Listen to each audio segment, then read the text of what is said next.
নমস্কার বন্ধুরা, সুমিতার রান্নাঘরে সবাইকে স্বাগত। আবারও চলে এসেছি তোমাদের সাথে দারুণ একটা স্ন্যাক্সের রেসিপি শেয়ার করতে।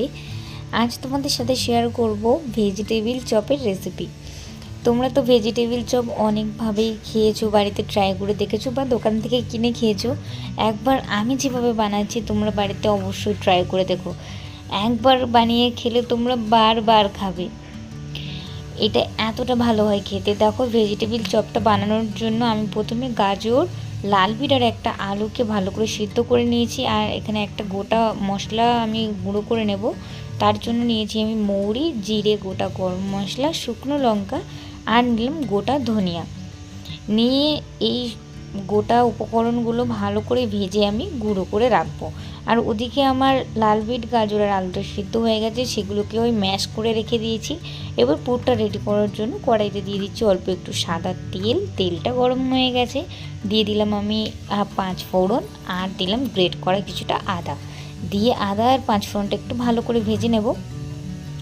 ভাজা হয়ে গেলে ওই ম্যাশ করে রাখা গাজর, লাল বিট দিয়ে তার উপরে ম্যাশ করে রাখা আলুটাও দিয়ে দেব। দিয়ে বেশ ভালো করে কষাবো যতক্ষণ না লাল বিট, গাজর থেকে যে জলগুলো বেরোচ্ছে সেই জলগুলো একদম শুকিয়ে আসছে। এবারে তার মধ্যে একটু দিয়ে দিচ্ছি আমি স্বাদ মতো লবণ আর অল্প সামান্য একটু লঙ্কা গুঁড়ো, কারণ আমি আগে থেকেই লঙ্কা আমি ভেজে রেখেছি, গুঁড়ো করে নিয়েছি ওটা।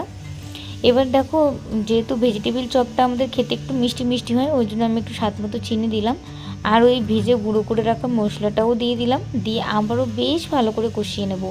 এবার ভেজিটেবিল চপটা তো আমরা আমাদের বাড়ির সবাই একটু মিষ্টি মিষ্টি খেতেই পছন্দ করে, ওই জন্য আমি একটু চিনির পরিমাণটা বেশি দিলাম।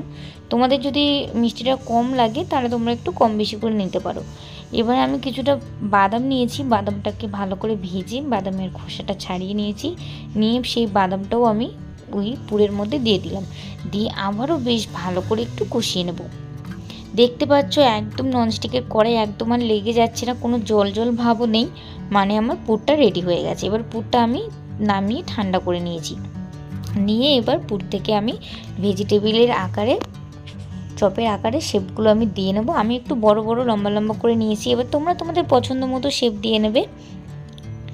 এবার চপগুলো আমি সব বানিয়ে নিচ্ছি। নিয়ে আমি প্রথমে ব্রেড ক্রাম্বসে ভালো করে আগে একটু কোট করে নেব। আর আমার কাছে এখানে ব্রেড ক্রাম্ব, আমি কেনা ব্রেড ক্রাম্ব ইউজ করিনি, আমি এখানে টোস্ট ভালো করে গুঁড়ো করে নিয়েছিলাম।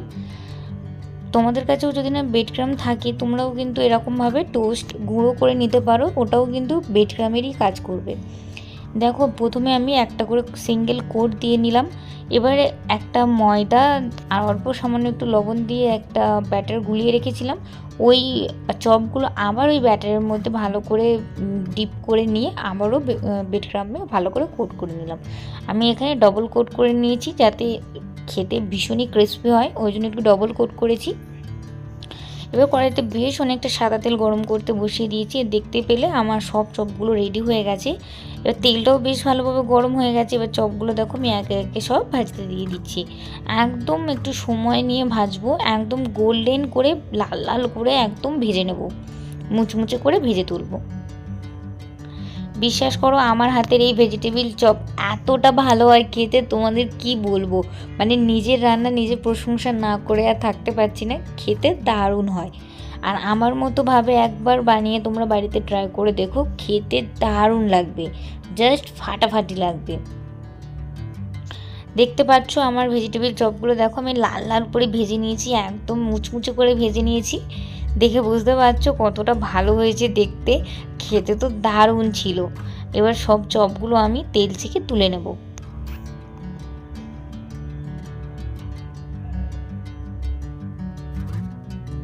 আর অনেক দিন ধরেই মনে হচ্ছিল যে একটু ভাজাভুজি খাবো, তার মধ্যেই ঘরেতে আমার দিদি, জামাইবাবু সবাই চলে এসছে, তাই ভাবলাম চলো আজকে বানিয়ে নিই, বানিয়ে সবাই মিলে একটু খাওয়া যাক সন্ধ্যাবেলা। খেতে তো সবাই মিলে আমরা খুব মজা করে খেয়েছি, তোমরাও বাড়িতে একবার ট্রাই করে দেখতে পারো। আর এর সাথে খাওয়ার জন্য কিছুই লাগবে না, একটু স্যালাড হলেই ব্যাস জমে যাবে একদম। আর আমার এই ভিডিওটি যদি ভালো লাগে তাহলে like, comment, share and subscribe করতে ভুলো না।